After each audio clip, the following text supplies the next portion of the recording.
Satu keluarga tewas di rumah kontrakan daerah Bantar, Gebang, Bekasi, Aimaimunah beserta dua anaknya Ridwan dan Riswandi. Awalnya warga sekitar mendengar suara teriakan perempuan di area rumah kontrakan tersebut, polisi dan warga pun datang untuk memeriksa TKP. Dan ternyata 3 mayat tergeletak sudah tak bernyawa. Awal dugaan satu keluarga itu tewas karena keracunan, tetapi setelah diperiksa berbagai barang bukti di lokasi, dinyatakan bahwa mereka tewas karena ada yang membunuh menggunakan racun. Belakangan diketahui setelah pemeriksaan forensik oleh aparat kepolisian, mereka tewas dengan racun yang dicampurkan ke dalam kopi. Racun tikus dan pestisida pembasmi hama yang menjadi penyebab kematian keluarga tersebut. Berkat kerja keras aparat polisi, akhirnya muncul 3 nama pembunuh, yakni Wawon alias Aki Banyu, Solihin alias Duloh, dan Dede Solehudin. Wawon bertindak sebagai konseptor otaknya aksi pembunuhan. Solihin sebagai eksekutor pembunuhan dan Dede sebagai penjemput dan penggali lubang kematian untuk para korban.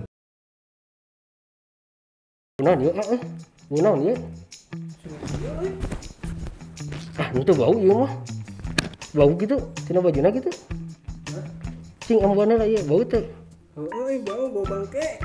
Anjir, parah inaon Weh, Inara perfume Consolata. Orang cobaannya.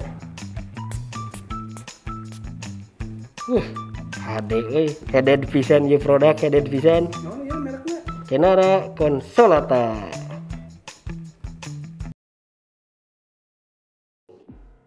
Aduh, sorangan tapi nggak apa-apa lah. Nanti mungkin kita dapat narasumber nih. Oke, kembali lagi bersama CSP, rekan-rekan CSP Seperjuangan. Pada hari ini kita akan membahas tentang kasus-kasus yang sangat viral. Mungkin tidak banyak cincong, kita panggil teman saya Jang Badag.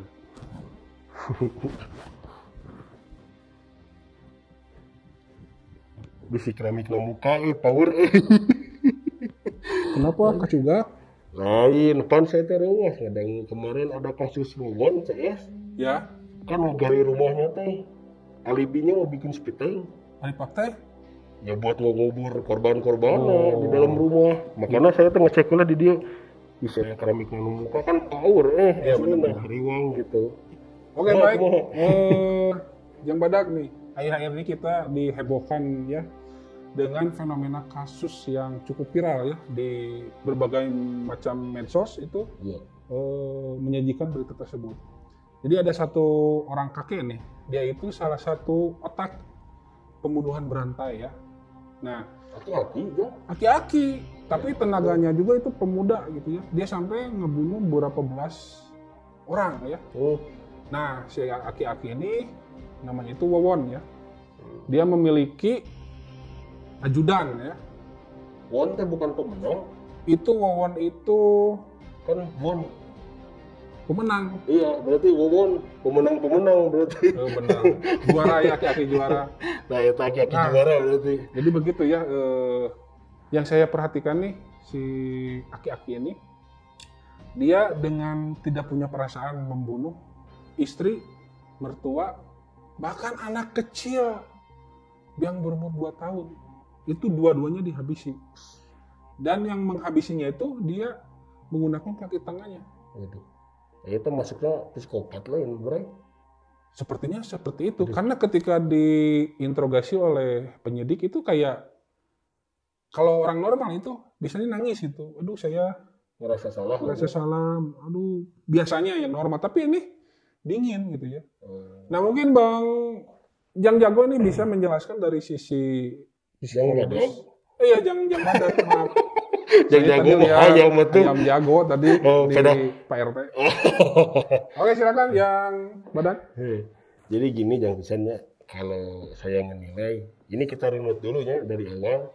Kalau nggak salah kejadiannya itu dari tahun 2016 gitu, kalau nggak salah ya. Udah lama juga ternyata ya. Jadi bermula itu kasusnya kalau nggak salah saya baca ya, dari Surabaya dulu. Oh, kirain di Bantar Gebang. Surabaya dulu, setelah di Surabaya itu pindah ke Cianjur itu baru ke Bantar Gebang, Bekasi. Oh, yang tempat sampah itu ya? Gitu. Nah, ini si Wawon ini sebetulnya ya, bukan saya mau menilai beliau, bukan. Jadi dia itu udah merencanakan gitu. Jadi kalau misalkan memang motifnya dia itu adalah penipuan sebetulnya. Modusnya. Modusnya itu motifnya gitu. Jadi ketika kita nipu nih, misalkan yang Pisan.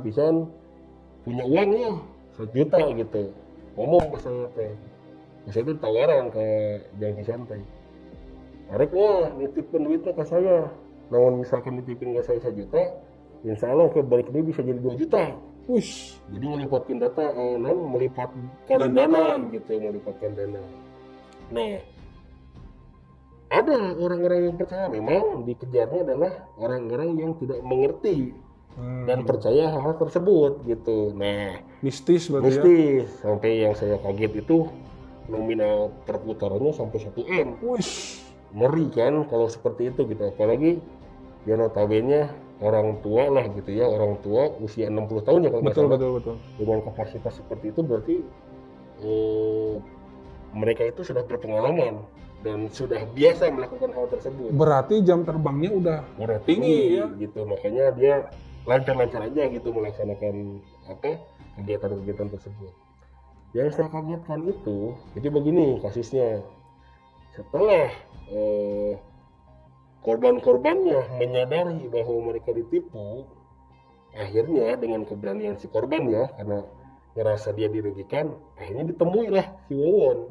Nagih gitu. Nah, setelah nagih itu, memang konsepnya si Wawon ini tetap menjamu.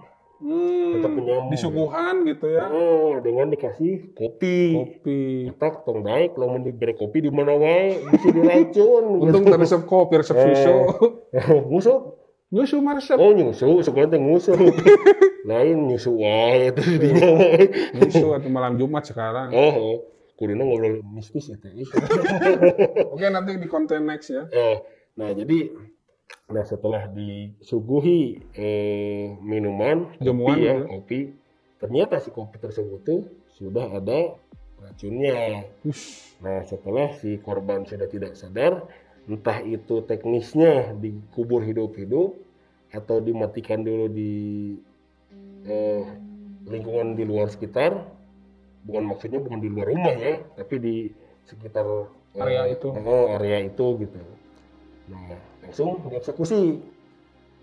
Itu makanya ngeri sedap ya kalau saya perhatikan. Nah untungnya di sini ada beberapa korban yang memang tidak langsung meninggal di tempat. Jadi saksi gitu ya? Bisa jadi saksi gitu. Akhirnya ya kasus ini sedikit demi sedikit terbongkar. Cuman menurut Dirkrimum kemarin saya baca di berita juga. Jadi ini ada keterkaitan dari kasus 2016 sampai 2023. Rentetan. Rentetan kejadian-kejadian ini berhubungan semua gitu. Sedangkan kalau dirunut ya, ini bagaikan tupai sebetulnya si Wawon ini. Dia pintar meloncat gitu, tapi pada akhirnya jatuh juga. Terjatuh juga gitu. Nah itu tanpa disadari, ya itulah makanya sepintar-pintarnya tupai melompat akan jatuh juga gitu kayak Wawon. Nah dari 2016 sampai 2023 baru kecium kasusnya. Itu kan sangat luar biasa. Kalau orang-orang yang mungkin tidak memiliki pengalaman dan tidak punya jam terbang yang tinggi, nggak mungkin sejauh ini. Berarti gitu. Berapa tahun tuh dari 2006? 7 tahun lah. 7 tahun ya? 7 tahun. Dari 5 tambah 10 sama 15. Itu bisa kan?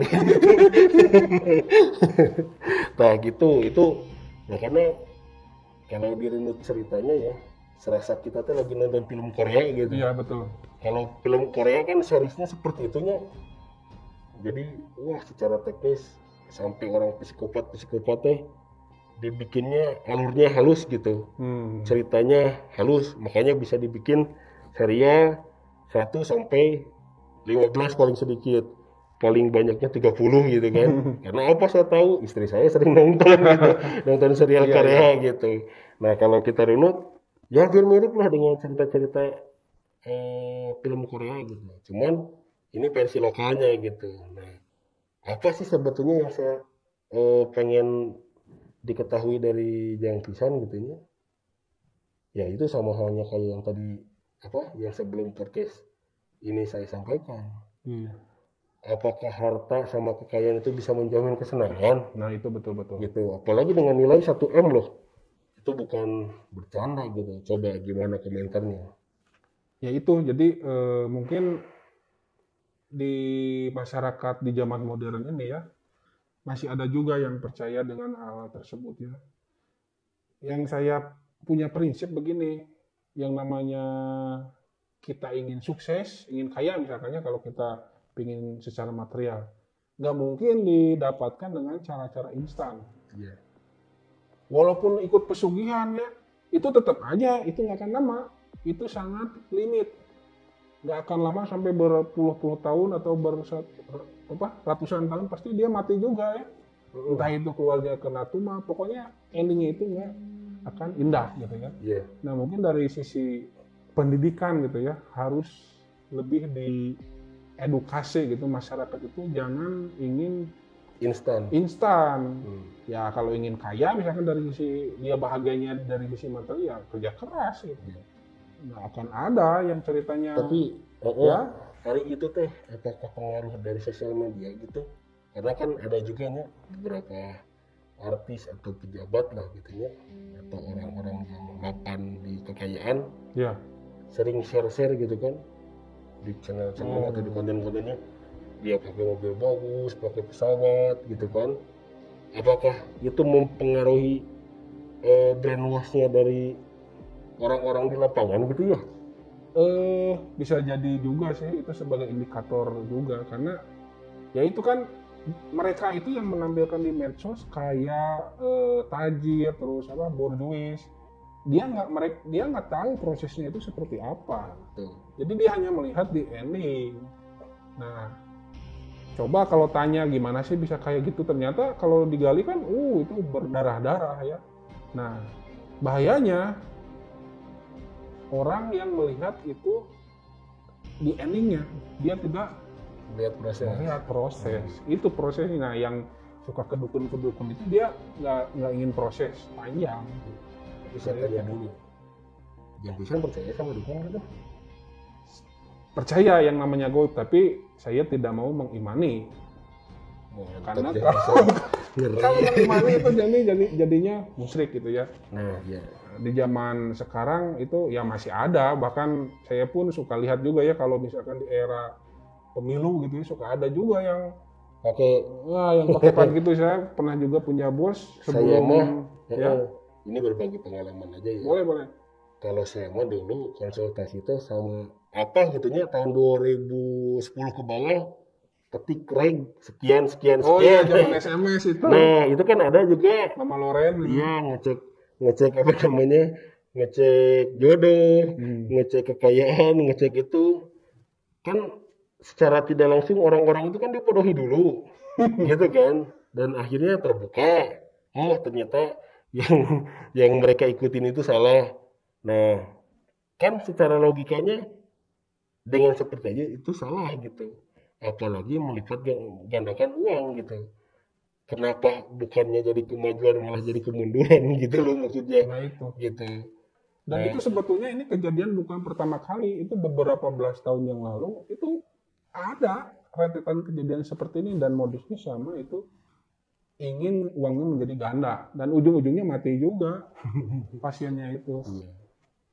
Nah itu, dan ya itulah kita harus lebih mengedukasi ya keluarga kita, lingkungan sekitar itu, supaya ya tidak terulang lagi hal seperti ini. Ya intinya kan yang poin terpentingnya itu adalah gimana cara mengantisipasi. Nah itu betul. Rasa kita, keinginan kita seperti orang lain. Itu yang harus kita antisipasi. Karena apa ya? Kemarin saya sampaikan juga. Karena rezeki itu tidak akan ternilai lain dengan gaji. Nah makanya yang harus kita nikmatin itu adalah rezeki. Bukan gaji. Karena gaji selalu kurang dan kurang. Kamu mau di akhir bulan seluruh pinjol gitu nah, gitu kamu mau buruan pinjol, aduh kata Ecan ditelepon tadi, Ecan orang terdekat di wirang. Nah begitu rekan-rekan CSP, jadi Ya, saya sering dengar sih dari para ustadz, para kiai. Jadi kalau yang namanya gajian itu sebulan sekali, tapi kalau rezeki itu Tuhan ngasih setiap hari ya. Kita bisa bernapas dengan lancar, detak jantung berdetak secara normal, kita bisa berjalan, kita bisa bahagia, kita bisa sehat. Dan itu kalau kita rupiahkan coba berapa juta triliun ya, akan ada nilainya. Kalau itu sih menurut saya dari yang pisah. Gimana nih dari yang badan kesimpulannya? Hampir sama lah ya. Cuman yang saya pertanyakan ini kan kenapa Jang Pisan menggunakan kostum seperti ini gitu loh. Nah Itu ini yang saya jadi tanyakan. kebetulan saya ada waktu luangnya itu setelah pulang kerja gitu ya. Jadi pulang kerja seperti biasa saya dapat undangan ngerona nih dari Pak RT karena ya enak juga ya. Kita harus menjaga lingkungan nih minimal di sekitar kita di RT lah. Untuk apa? Yaitu kita Mengenari wawon CS. ya itu. Jadi ya meminimalisir lah tindakan-tindakan yang tidak baik seperti itu sih. Nah, itu. Dan sebentar lagi juga saya mau cabut dulu nih ke Pos Ronda. Oh, Jadi nanti ini acaranya ditutup saja sama Jang Badag ya. aduh, jangan atuh. Ini udah dipanggil. Aduh, Nggak enak nih. iya, Ya, Wah. tutup aja acaranya. Ya, oke, rekan-rekan CSP. Ini parah ini Jang Pisan. Saya suka bingung sama beliau, tapi kreativitasnya luar biasa. Ya intinya ambil positifnya, poin-poin yang tadi kita sampaikan, kita bicarakan. Ya intinya hanya diskusi ringan aja sih gitu, bukan mencas apapun lah gitu ya. Jadi intinya tetap semangat, tetap gembira. CSP Creative Soul Project.